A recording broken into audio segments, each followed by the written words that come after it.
hay un componente, digamos, si yo, supongamos que el famoso principio de identidad, en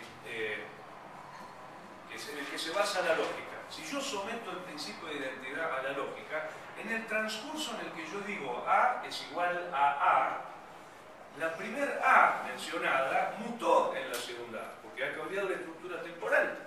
Es decir, hay una modificación incluida en el tiempo. Por lo tanto, yo no voy a pensar, no voy a poder pensar con los argumentos de la lógica racionalista procesos que están sometidos a las reglas del tiempo.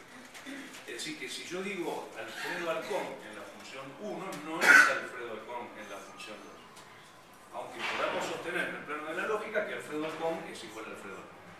Es decir, que aparece un tema muy importante que sería esta idea de los individuos. Entonces, lo que aparece como una necesidad de teorización es que cuando uno observa un acontecimiento, está viendo elementos estrictamente individuales de ese acontecimiento, pero también está observando elementos de recurrencia que conectan ese acontecimiento con acontecimientos particulares anteriores y con un cierto régimen abstracto. ¿Qué quiero decir? Que supongamos que supongamos que voy a ver por ejemplo, la función de anoche de Uburrey. ¿La vio todo el mundo? Más o menos alguien la vio unos cuantos, ¿no? Imagínense que nosotros estudiamos ese acontecimiento. Podríamos nosotros en principio estudiarlo en una primera dimensión como un acontecimiento micro, como un acontecimiento micropoético.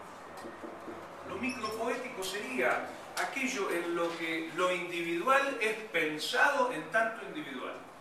Es decir, como algo que pasa solamente en esa ocasión con la confluencia de esa ocasión. Por ejemplo, nosotros anoche vimos un caso excepcional del espectáculo, que es el traslado del espectáculo al Teatro Degollado para la apertura de la muestra, con 2.000 personas viéndola y con discursos oficiales antes y con los premios a las maestras y con la emoción que esto implica, etcétera, etcétera. Es decir que hay algo donde yo voy a poder reconocer una cantidad de variables de lo que podemos llamar un individuo poético.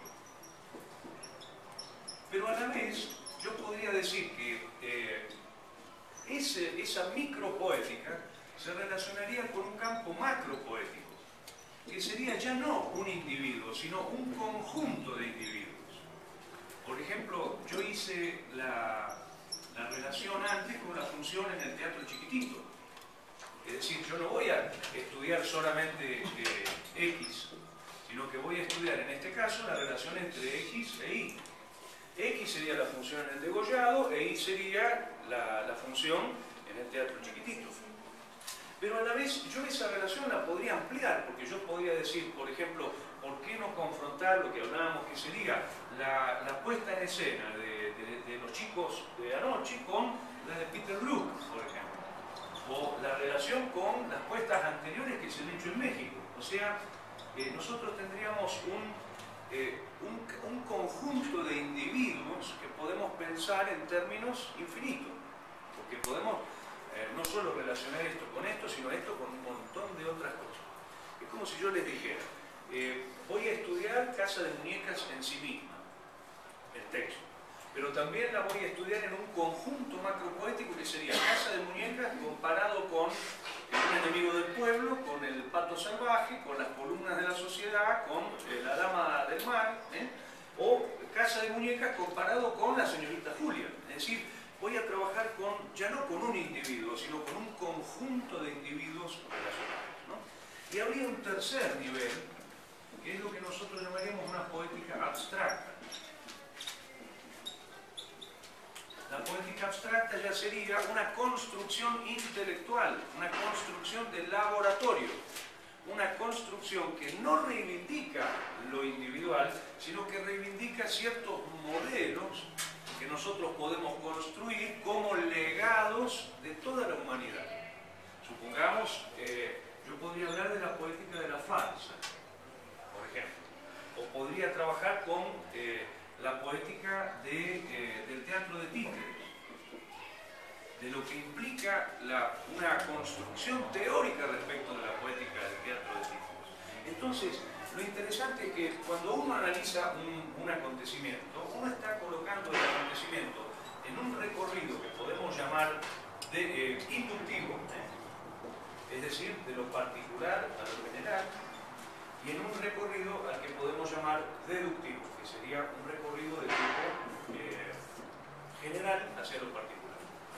Esto implica que un buen investigador y un buen espectador no solamente tiene que poder leer la heterogeneidad que está en el individuo, lo que el individuo tiene de mezcla, de cruce, lo que el individuo tiene de singularidad pura, sino también la conexión que habría entre ese individuo con grandes modelos abstractos.